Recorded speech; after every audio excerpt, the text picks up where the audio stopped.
আসসালামু আলাইকুম রহমতুল্লাহ বরকাতু। প্রিয় দর্শক, শুভেচ্ছা নেন।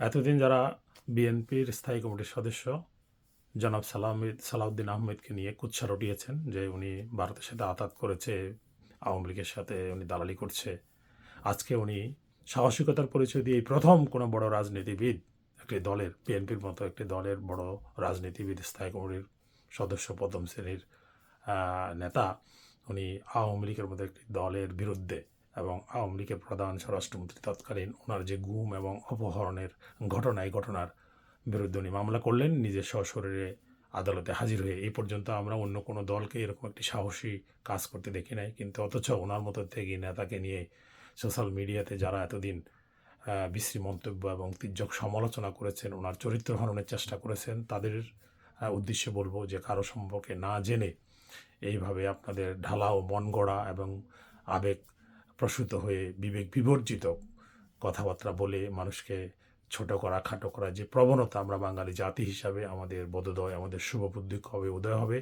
উনি আজকে 7 জনকে প্রদান করে, তৎকালীন যারা দায়িত্বে ছিলেন তাদেরকে প্রদান করে উনি আজকে মামলা করেছেন। এতে প্রমাণিত হয় বিএনপি একটি গণতান্ত্রিক দল।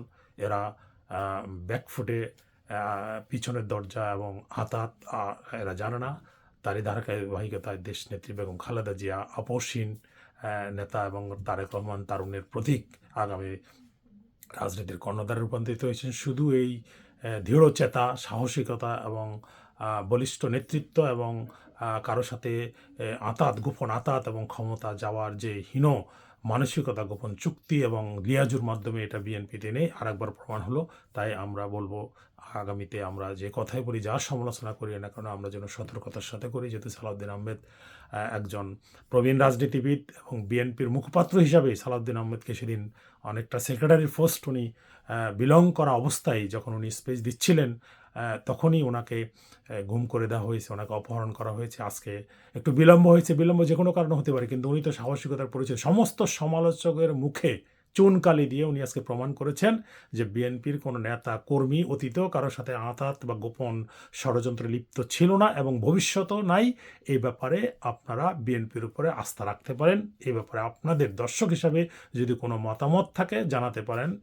ধন্যবাদ সবাইকে। আসসালামু আলাইকুম রহমতুল্লাহ।